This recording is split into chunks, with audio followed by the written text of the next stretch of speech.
अगर किसी का उपयोग किया जाता है तो वह है दलित और शोषित वर्ग की महिलाओं का। यह जिम्मेदारी हम और आप जैसे शिक्षित लोगों की है कि सर्वप्रथम इसकी शुरुआत हम और आप अपने घर से करें। अपनी माताओं बहनों को पढ़ाएं लिखाएं, उनको शिक्षा का अवसर प्रदान करें। जैसा कि हमारे चाचा जी मोहन घायल जी ने कहा कि शिक्षा का मतलब सिर्फ किताबी शिक्षा से नहीं है। अगर आज भी आपकी महिलाएं सर्वप्रथम उठकर सुबह सुबह सबसे पहले मंदिर में जल चढ़ाने जाती हैं या फिर किसी अन्य प्रकार की पाखंडों में लिप्त हैं, तो इसे हम शिक्षा नहीं कह सकते हैं। साथियों, यह लड़ाई बहुत लंबी है। यह 200 साल नहीं, अभी 2000 साल तक चलेगी, लेकिन इसमें जरूरत है हम और आपके सहयोग की।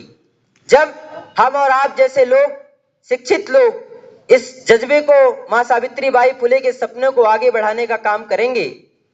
मां सावित्रीबाई फुले ने सिर्फ सामाजिक उत्थान के लिए नहीं, परंतु विधवा पुनर्विवाह तथा अन्य भी कुरीतियां जो भी महिलाओं के प्रति समाज में व्याप्त थी, उनके खिलाफ काम किया है। आज जरूरत है कि हम मां सावित्रीबाई फुले के सपने को घर घर तक पहुंचाएं तथा अपनी माताओं बहनों को संकल्पित करें। हम भी यह संकल्प लें कि आने वाले समय में सर्वप्रथम ज्यादा जोर हम लोगों को देना है महिला शिक्षा पर।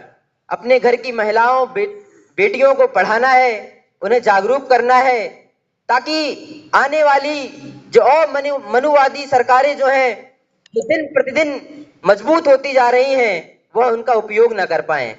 अगर हमें समाज में एक परिवर्तन देखना है तो यह शुरुआत हमें और आपको अपने घर से करनी पड़ेगी। पितृत्मक सत्ता की सोच हम सब में किसी न किसी तरह से व्याप्त है।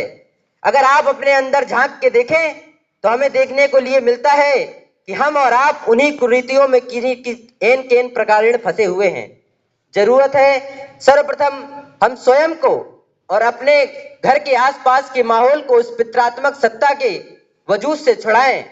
महात्मा ज्योतिराव फुले ने जब मां सावित्रीबाई फुले के सामने अपना यह सपना रखा कि मैं चाहता हूं कि मेरे समाज की महिलाएं शिक्षित हों, ताकि वह एक आने वाली पीढ़ियों को संस्कारवान बना सकें, तो मां सावित्रीबाई फुले पढ़ी लिखी नहीं थी, परंतु वो तुरंत तैयार हो गई। उन्होंने ज्योतिबा फुले जी से कहा कि आप शिक्षा देने के लिए सामर्थ्य हैं और मैं शिक्षा ग्रहण करने के लिए। और उसी दिन से उनकी एक मौसी थी और मां सावित्रीबाई फुले को ज्योतिबा फुले जी ने दोनों को शिक्षा देना प्रारंभ किया। सर्वप्रथम उन दोनों ने बड़े ही लगन के साथ शिक्षा ग्रहण की और उसके बाद की कहानियां आपने सुनी है कि किस तरह मां सावित्रीबाई फुले को स्कूल जाते वक्त 2 साड़ियां लेके जाने पड़ती थी।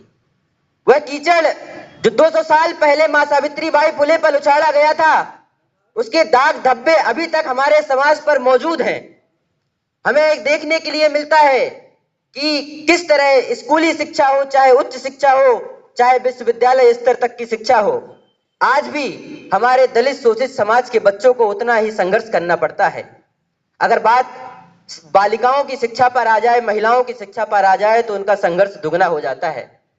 उनको समाज से लड़ना होता है, उनको अपने परिवार से लड़ना होता है। तो अंत में मैं बस यही कहना चाहता हूं कि 200 साल पहले जो मां सावित्रीबाई के साड़ी पर उनके ऊपर जो कीचड़ गोबर उछाला गया था, उसको हम और आप अभी तक मिलकर साफ नहीं कर पाए हैं। परंतु मेरा मानना है कि यह प्रश्न और हम और आप जैसे शिक्षित लोग अगर यह ठान लें और यह मन बना लें, तो जरूर एक न एक दिन मां सावित्रीबाई फुले का सपना साकार होगा और हमारी देश की महिलाएं, बेटियां पढ़ी लिखी होंगी। हमारे आने वाली पीढ़ियां संस्कारवान होंगी, कुरीतियों से रहित होंगी और उनको एक नए प्रकार की ऊर्जा महसूस होगी। जब उनकी माताएं बहनें शिक्षित होंगी तो उन्हें और अच्छे संस्कार मिलेंगे।